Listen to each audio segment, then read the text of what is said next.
Good afternoon, my beautiful babes and babettes. I am your resident active advocate, and I'm gonna get in trouble for this, and I don't care! That's the good part. Today, I would like to talk to you about Frozen 2.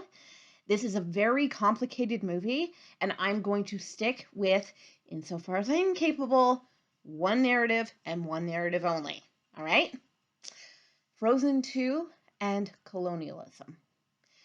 I want to stick with this narrative because this is the narrative that Disney largely sticks with, but this movie makes some big mistakes, and I want to get those out of the way before I address what this movie has to do with the real world, because there are real world implications here and real world narratives here.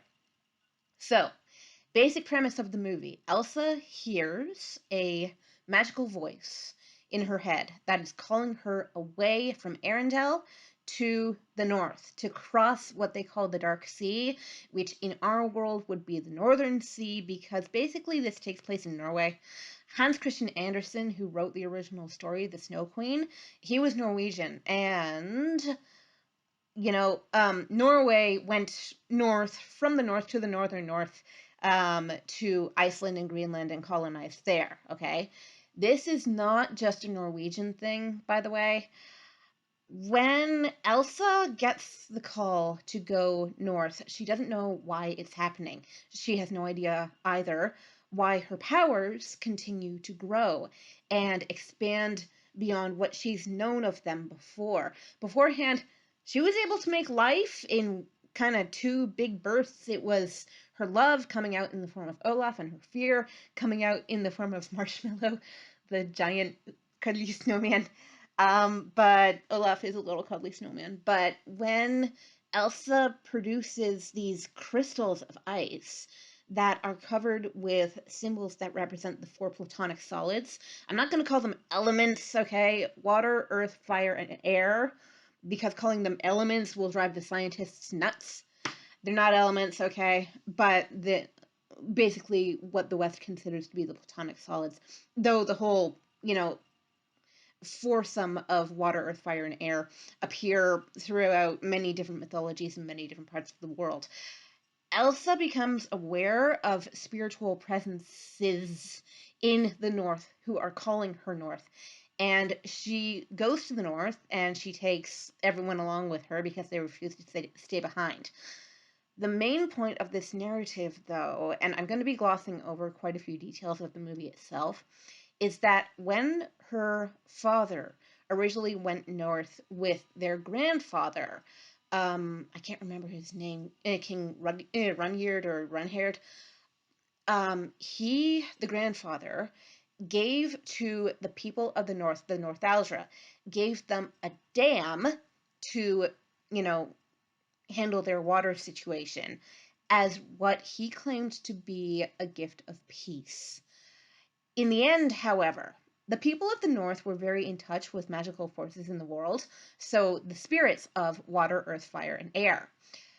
In the end, what happened with the dam is that it weakened their magical capabilities because it disrupted the flow, the literal flow, of the natural world, of that aspect of the natural world for them. And the spirits grew angry and lashed out and cut Northalgia off from the rest of the world. However, what happened before then was that the king of Arendelle was, he claims to have been attacked by the Northalgia, and Elsa and Anna are aware of that narrative, and they want to know why. What actually ended up happening was that he, the king, attacked the Northalgia and almost got his son killed. His son, though, so Anna and Elsa's father, was saved by a Northalgian woman whom he later married. So, if we are going here with the narrative of race, both Anna and Elsa are actually mixed race. They would be in the context of the real world here, okay? They would be half white, half indigenous. When it comes to the real world narrative, the whole idea, and this is the part where I'm going to get kind of cringy, The whole idea of giving gifts of peace that actually turn out to be very harmful for the people they are given to, that's not fake. That happened in the real world. That happened with the settlers in North America giving the indigenous people here poisoned food and also giving them blankets that were laced with smallpox. Apologetics for colonialism. I find it very difficult to justify colonialism in any way, shape, or form. But an apologetic tactic I have heard about this is that no, smallpox came to the Americas ahead of the settlers. Problem is, the person who made that claim, and I'm not going to name names, I don't need to name names. It doesn't matter who made this claim, it just matters that this claim exists. The person who made this claim doesn't understand how infections work. Viruses especially need a physical catalyst in order to be spread. We're currently finding this out with the thing we're not allowed to talk about, at least 5-ish minutes into a video, if we don't want our stuff taken down. But viruses need a physical catalyst in order to be spread. They can't just travel on the wind because they can't survive. They don't have anything off of which to feed in order to keep themselves, well, alive. Viruses are not alive. They ride the line between not living and living. This is relevant to the real world because we gave smallpox to the people that we wanted to destroy back in the colonial days. And colonialism comes down and still resonates even now, even in modern times, in every single country on Earth. I look particularly to India and to the Americas and to Australia and New Zealand, but there are many countries in Africa as well, in South America. Well, I said the Americas, so that would be North and South America, sorry. But all of this came out of the capitalist ideal. This is why I am rigidly anti-capitalist. Capitalism is the cause of and the continuation of colonialism in the modern world. The colonists of the time spun it in such a way as, look, we're bringing technology to these people, we're bringing religion to these people, we're bringing knowledge to these people. But be that as it may be, number one, they already had perfectly good religions. Number two, they already had technology that was working for them, otherwise they wouldn't have survived. Number three, that's not what you're actually doing, okay?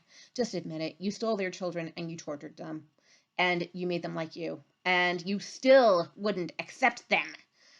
I am ashamed to say that residential schools were still open in Canada when I was alive. I can't find an actual consensus on whether the last school in Canada closed in 1991 or 1997. I've seen both dates. Both are way too late. This never should have happened to begin with.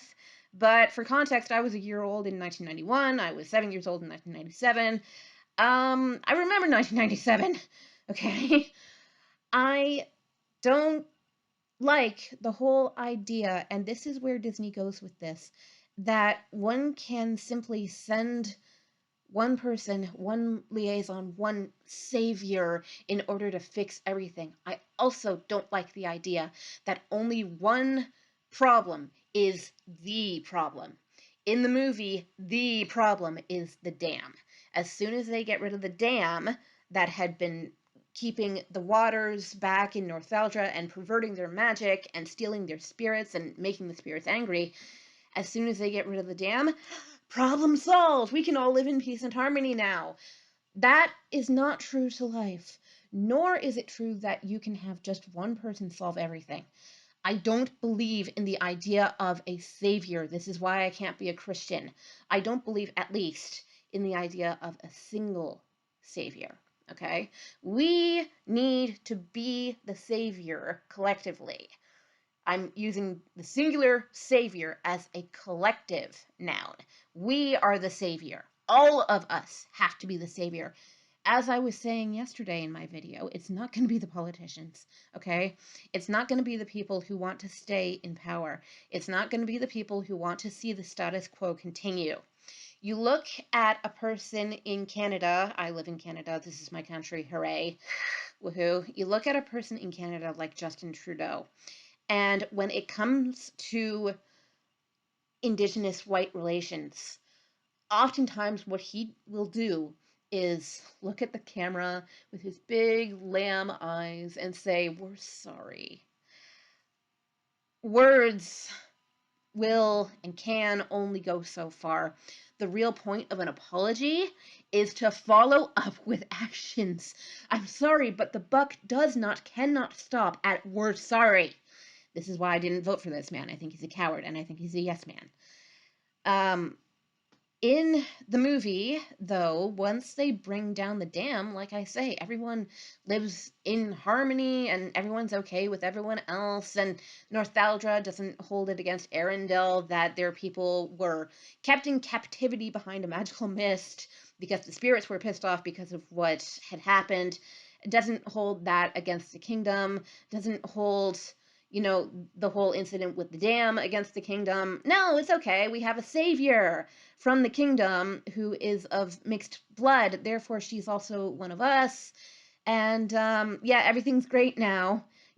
Elsa and Anna, the whole idea, by the way, behind the mixed race narrative, you don't see that in Elsa and Anna. They look very, well, stereotypically, physically white, right? I mean, one of them's blonde, one of them's a redhead. Good luck getting a redhead out of a person with mixed blood, shall we say. But the whole idea is that they both belong to both worlds, but Elsa is meant to be the bridge between the worlds because she's the one with magical powers, and she's the one who can commune with the spirits. That doesn't work in the real world, okay? There can't just be one person because none of us are magical as such. There can't just be, us looking to the one guy or the one gal and saying, "Save us, fix this situation, do this for us."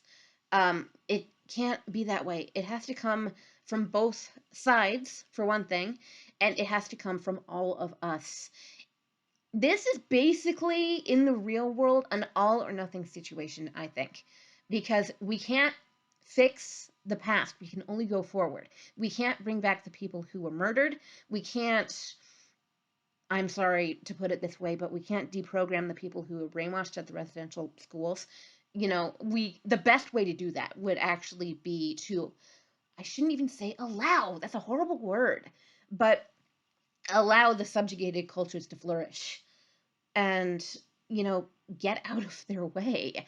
I want to be as good an ally as I can be with my background, all European blood, okay, with my complexion.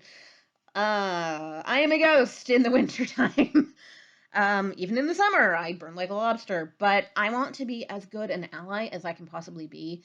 I can't understand the full perspective. I want people who can educate me. I want people who can help me because I don't want to be the person in the background going, "We're really, really sorry, but really there's nothing we can do. And, by the way, if you want to do something, we kind of have a problem with that. So stick with the status quo and don't really question what's going on. Don't question who's in power. Don't question why you're not in power.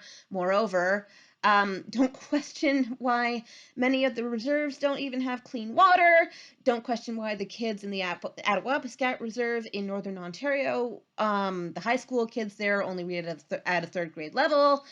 Don't question any of these things. Just roll with the punches and, move forward and put your blinders on and don't look at the past. Don't look at the future. Just, focus on you. Focus on, the stuff you can buy, because now that we've brought industry and capitalism to your cultures, plural, these are your advantages. Look at what we brought you.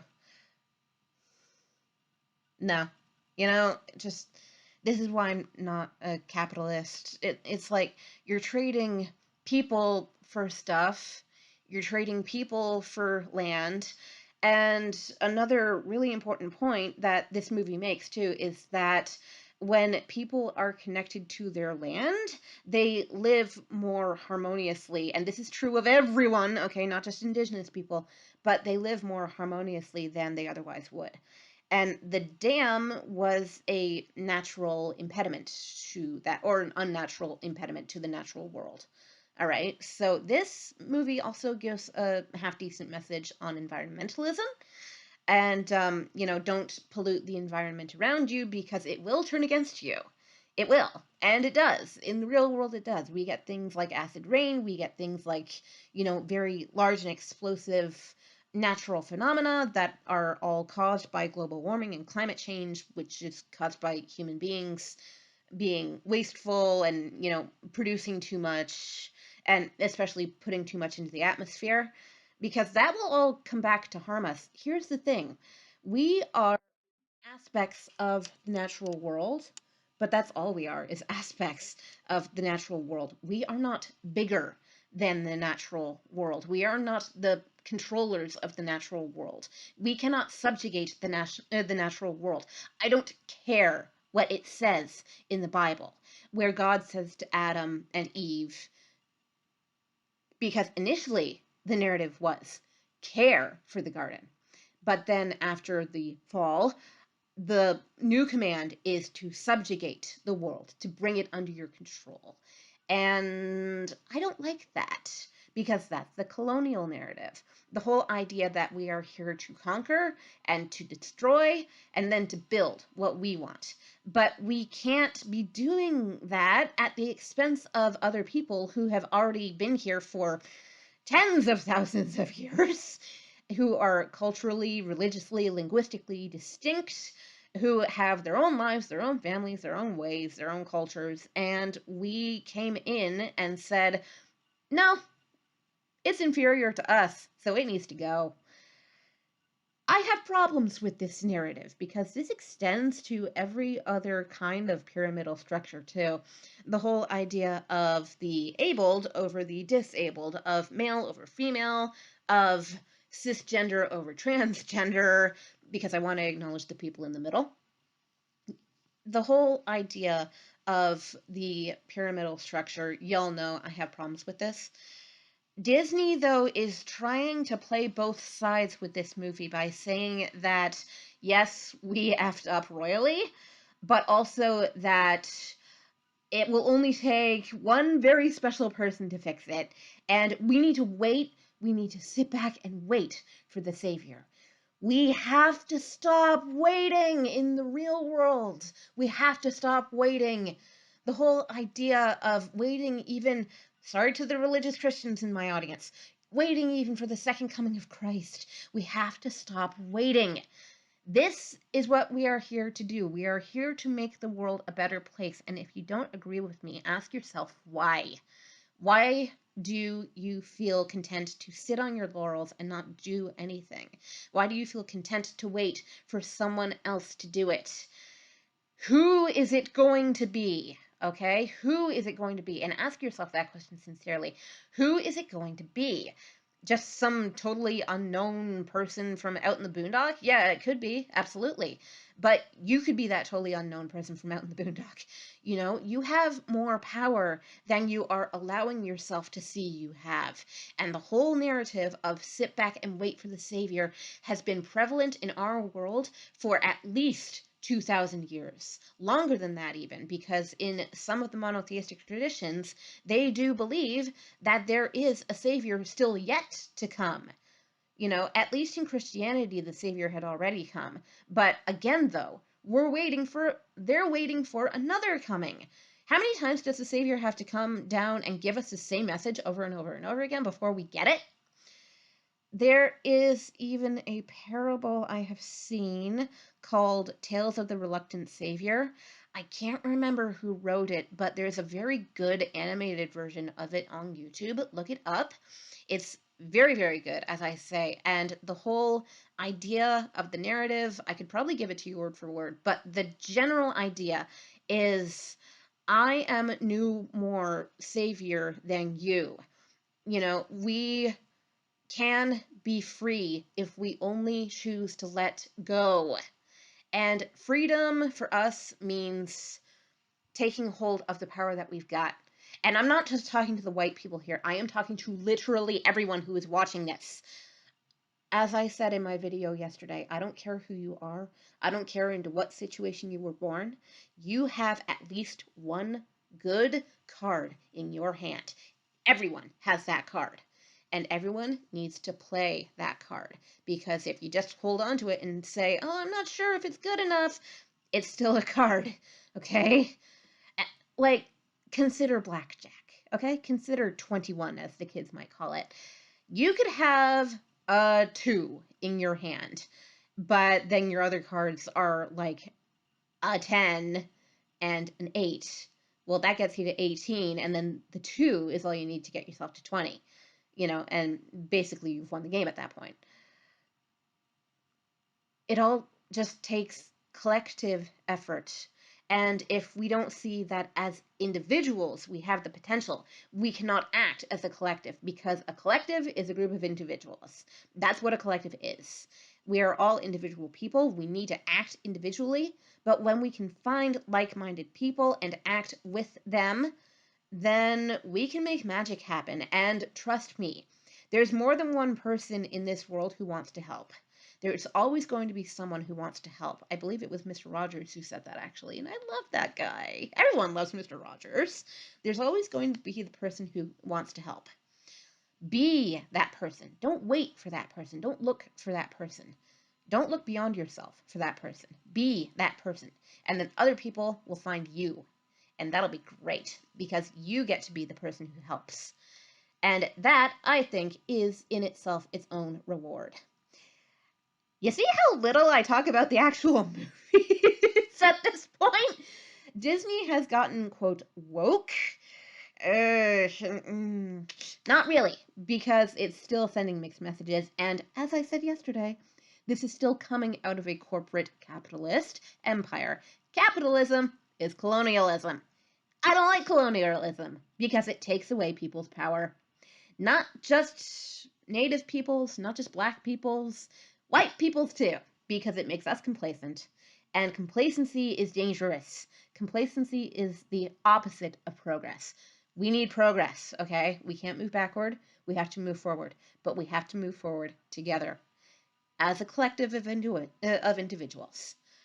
And that's what I have to say about, well, Frozen 2 and colonialism. So I hope this message sits well with y'all. And if it does, do something about it. Okay? Do something. Get off thy bum. Do something. It just start small if you have to, but do something. Play that 2 of spades you have in your hand. I don't care what card you have in your hand. Just play it.